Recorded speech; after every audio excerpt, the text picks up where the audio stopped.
ಯಾವನ್ರಿ ಅವನು ಮನುಷ್ಯನ ಒದಿತಾನೆ, ತುಳಿತಾನೆ, ಬೈತಾನೆ, ಇನ್ನೇನೋ ಹೊಡಿತಾನೆ ಅಂದರೆ ಇದು ಅಕ್ಷಮ್ಯ. ಇದನ್ನು ಸಹಿಸಕ್ಕಾಗಲ್ಲ. ಜಾಗೃತಿಯ ಮನಸ್ಸಿಂದ ನೋಡಬೇಕಾಗಿದೆ. ಏನು ಅಂದ್ಕೊಂಡಿದ್ದಾರೆ ಇವರು ಹೆಣ್ಣು ಮಕ್ಕಳ ವಿಷಯದಲ್ಲಿ? ಹೆಣ್ಣನ್ನು ಅತ್ಯಂತ ತುಚ್ಛವಾಗಿ, ಅತ್ಯಂತ ಕೆಳಭಾಷೆಯಲ್ಲಿ, ಅದು ನಮ್ಗೆ ಹೇಳಲಿಕ್ಕೂ ಆಗಲ್ಲ, ಆ ಭಾಷೆಯನ್ನು ಬಳಸ್ತಾರೆ ಮಾಧ್ಯಮದಲ್ಲಿ. ಮುನೆ ಮಕ್ಕಳ ಅಲ್ಖಾನು ಏನಾಗಿದೆ ಇವರಿಗೆ? ಅಯ್ಯೋ ಕರ್ಮವೇ. ಒಂದಾದರೂ ನೆಟ್ಟಗೆ ಯೋಚಿಸುವಂಥದ್ದು, ತಿಳುವಳಿಕೆಯಿಂದ ಮಾಡುವಂಥದ್ದು. ಮತ್ತು ಇದು ಒಂದು ರೀತಿಯಾಗಿ ರಾಜ್ಯದ ಜನರು ಬಳಲಿಕೆಯಿಂದ ಬೇಯುವಂಗೆ ಮಾಡ್ತಿದ್ದಾರೆ. ಬಳದೋಗಿದ್ದೀವಿ. ಒಂದು ನ್ಯಾಯ ಹೆಚ್ಚು ಬರಲಪ್ಪ ಅಂತಂದರೆ ಅದಕ್ಕೂ ಈ ಥರದ ಮಾತುಗಳು. ಮತ್ತು ನಮ್ಮೆಲ್ಲ ಫೋಕಸ್ ಡ್ಯಾಮೇಜ್ ಆಗ್ತಿದೆ. ನಮ್ಮ ಎಲ್ಲ ಫೋಕಸ್ ಆ ಸತ್ತ ಹೆಣಗಳ ಮಾಹಿತಿ ಸಂಗ್ರಹಣೆ, ಅತ್ಯಾಚಾರದಿಂದ ನಲಿಗಿಸುತ್ತವರಿಗೆ ನ್ಯಾಯ.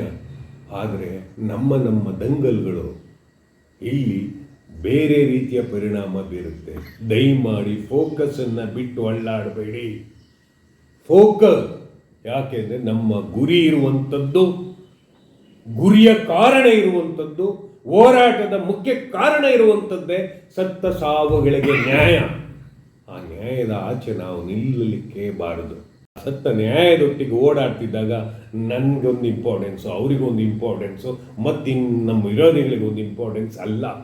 ನಮಗೆ ಬೇಕಾಗಿರೋದು ಅಲ್ಲಿ ಆ ಬುರುಡೆಯಲ್ಲಿ, ಅಲ್ಲಿ ಆ ತಬ್ಬಲಿಗೊಂಡ ಮಕ್ಕಳ ಕೂಗು, ಆ ರಾತ್ರಿಯಲ್ಲಿ ನಡೆದ ಕ್ರೌರ್ಯ, ಮತ್ತೇನೋ ಹೇಳಿಕೊಳ್ಳಿಕ್ಕಾಗದೆ ಹೆಣಾದ ಆ ಮಗುವಿನ ಕತೆ, ಅವರ ಪೋಷಕರ ನೋವು, ಹತಾಶೆ, ಮತ್ಯಾವುದೋ ಕರುಳ ಸಂಬಂಧದ ತುಡಿತ.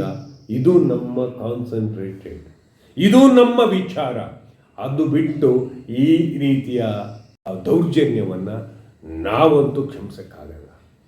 ನಾವು ಬಲಿಷ್ಠರಲ್ಲ ನಿಜ, ಆದರೆ ನಮ್ಮ ದುರ್ಬಲ ಕೈಗಳು ಕೂಡ ಶಕ್ತಿಯುತವಾಗಿ ಮಾತಾಡ್ತವೆ.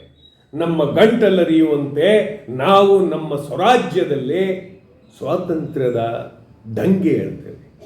ಇದು ಯಾವುದೋ ಒಬ್ಬನ ಟೆರಿಟರಿ ಅಲ್ಲ, ಸ್ವಾತಂತ್ರ್ಯದ ದಂಗೆ ಹೇಳ್ತೇವೆ. ನಮ್ಮ ಮಕ್ಕಳನ್ನು ಉಳಿಸ್ಕೊಳ್ಳಿಕ್ಕೆ, ಸತ್ತ ಆತ್ಮಗಳಿಗೆ ಮುಕ್ತಿ ಕೊಡಲಿಕ್ಕೆ, ಮಣ್ಣಲ್ಲಿ ಮಣ್ಣಾದ ಅಷ್ಟೂ ಜನರಿಗೆ ನ್ಯಾಯ ಕೊಡಲಿಕ್ಕೆ.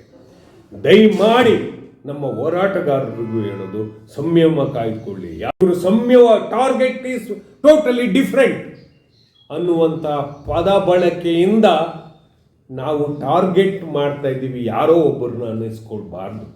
ನಮ್ಮ ಟಾರ್ಗೆಟ್ ಯಾರು ರೇಪಿಸ್ಟ್ ಇದ್ದಾರೆ, ಯಾರು ಆ ಮಗುವನ್ನು ಕೊಂದಿದ್ದಾರೆ, ಯಾರು ಅಷ್ಟು ಮಕ್ಕಳ ಅನಾಥಗೊಂಡೆ ಹೆಣಗಳಿವೆ, ಅವುಗಳಿಗೆ ಉತ್ತರದಾಯಿತ್ವವನ್ನು ಹುಡುಕ್ಲಿಕ್ಕಷ್ಟೇ. ಅದರ ಜವಾಬ್ದಾರಿಯ ಹಕ್ಕುದಾರಿಕೆಗೆ ಸಂಬಂಧಪಟ್ಟ ಹಾಗೆ ಇಲ್ಲ ಅಂತ ಹೇಳಿದರೆ ಎಲ್ಲೋ ಸೋತು ಹೋಗ್ಬಿಡ್ತೀವಿ. ಎಲ್ಲೋ ಸೋಲುವ ರೀತಿಯಲ್ಲಿ ತಂತ್ರ ಎಣೆಯಲ್ಪಡುತ್ತದೆ. ನಾವು ನಮ್ಮ ಹೃದಯದ ಭಾಷೆಯನ್ನು, ಜ್ಞಾನದ ಭಾಷೆಯನ್ನು, ವಿವೇಕದ ನಡೆಯನ್ನು ಜಾಗೃತಿಯಿಂದ ವಹಿಸೋಣ. ತಪ್ಪಿತಸ್ಥ ಅವನು ಯಾರೇ ಇರಲಿ, ಎಂಥ ಸಿಂಹಗರ್ಜನೆಯನ್ನೇ ಮುಳುಗಿಸ್ಲಿ, ಎಂಥ ಗಜಪಡೆಯನ್ನೇ ತರಲಿ, ಅವುಗಳನ್ನ ಮಟ್ಟ ಮಾಡೋದು ನಮಗೆ ಗೊತ್ತಿದೆ. ಎಂಥ ಗಜಪಡೆ ಅಂತಂದರೂ ಮಟ್ಟ ಮಾಡಬೇಕಾದದ್ದು ಸತ್ಯದ ಸನ್ನಡತೆಯ ದಾರಿಯಲ್ಲಿ. ಅವೆಲ್ಲ ನಿಲ್ಲಲ್ಲ. ಯಾವ ಇತಿಹಾಸದಲ್ಲಿಯೂ ಸತ್ಯವನ್ನು ತುಳಿದು ಬದುಕಿದ ಸುಳ್ಳು ಕೇಂದ್ರಗಳು ಯಾವತ್ತೂ ಸಸ್ಟೇನ್ ಆಗಿಲ್ಲ, ಸಾಧ್ಯವೂ ಇಲ್ಲ. ಆ ಕಾರಣದಿಂದ ಆತ್ಮೀಯರೇ, ನಿಮ್ಮನ್ನು ನಾವು ರಿಕ್ವೆಸ್ಟ್ ಮಾಡೋದು, ದುರುಳ್ರೆ ನಿಮ್ಮನ್ನು ರಿಕ್ವೆಸ್ಟ್ ಮಾಡೋದು, ಆತ್ಮವನ್ನು ವಂಚನೆ ಮಾಡಿಕೊಂಡವ್ರೆ ನಿಮ್ಮನ್ನು ರಿಕ್ವೆಸ್ಟ್ ಮಾಡೋದು, ನ್ಯಾಯದ ಒಂದು ಧ್ವನಿ ಬರಬೇಕಲ್ವ. ನ್ಯಾಯದ ಧ್ವನಿ ನಿಮಗೆ ದುರುಳರಿಗೆ ಇಷ್ಟ ಇಲ್ಲದೆ ಇರ್ಬೋದು, ಅವಿಚಾರವಂತರಿಗೆ ಇಷ್ಟ ಇಲ್ಲದೆ ಇರ್ಬೋದು, ಆದರೆ ನಮಗೆ ಬೇಕಾದದ್ದು ನ್ಯಾಯ. ಸತ್ತ ಆತ್ಮಗಳಿಗೆ ಒಂದು ನ್ಯಾಯ. ಅದರ ಆಚೆ ನಮ್ಮ ಯಾವ ನಡೆಯೂ ಇಲ್ಲ. ಒಡನಾಡಿ ಈ ವಾರದೊಳಗಡೆ, ಮುಂದಿನ ಬುಧವಾರ ಗುರುವಾರದೊಳಗಡೆ ನಾವು ಎಲ್ಲರನ್ನೂ ಸೇರಿಸ್ತೇವೆ. ನಮ್ಮ ನಡೆಯೂ ಕೂಡ ಮೃದುತ್ವ, ಸೌಹಾರ್ದತೆ ಮತ್ತು ಕಠೋರ ನಿಲುವುಗಳಿಂದ ಮತ್ತು ಜಾಗೃತಿಯ ಮನಸ್ಸಿನಿಂದ ಇವ್ಯಾಲ್ಯೂಯೇಟ್ ಮಾಡ್ತೇವೆ. ಇದನ್ನು ಭಾರಿ ಮುಖ್ಯವಾಗಿ ಗಮನಿಸಬೇಕು. ಆದರೆ ಇಲ್ಲೆಲ್ಲಿಯೋ ದಂಗೆಯ ಕಾರಣಗಳನ್ನು ನಾವು ಎತ್ತಿಕೊಳ್ಳಲಾರೆವು. ದಂಗೆ ಕಾರಣಗಳನ್ನು ಎತ್ತಿಕೊಳ್ಳಲಾರೆವು. ಒಂದು ಅರ್ಥ ಮಾಡಿಕೊಳ್ಳೋಣ, ದಂಗೆ ಕಾರಣಕ್ಕೆ ಪ್ರೇರೇಪಣೆ ನೀಡುವ ರೀತಿಯಲ್ಲಿ ಯಾರು ಪ್ರಯತ್ನ ಹಾಕಬೇಡಿ ದಯಮಾಡಿ. ಯಾಕೆಂದರೆ ನಮಗೆ ಸತ್ಯದ ನಡೆ ಕುಂಠಿತ ಆದಷ್ಟು ನಮಗೆ ನ್ಯಾಯಪರವಾದಂತಹ ಶಕ್ತಿ ಸಿಗಲಾರದು. ಯೋಚಿಸಿ, ವಿವೇಚಿಸಿ, ನಾವು ಯಾವುದೇ ರೀತಿಯಾದಂತಹ ನ್ಯಾಯಪರವಾದ ಬಾವುಟವನ್ನು ನಮ್ಮ ಏನಾದರೂ ಮಾಡಿಕೊಳ್ಳಿ, ನಮ್ಮ ನಾಲಿಗೆಯನ್ನು ಕುಯ್ದು ಗಂಟಲನ್ನು ಬೇಕಾದ್ರೆ ಒಲಿಲಿ, ಆದರೆ ನಾವು ಉಚ್ಚಾರಿಸುವುದು ಒಂದೇ, ನಮ್ಮ ನಡೆ ಸತ್ಯದ ನಡೆ. ನಮ್ಮ ಹೆಜ್ಜೆಗಳು ಸ್ಪಷ್ಟವಾಗಿದೆ.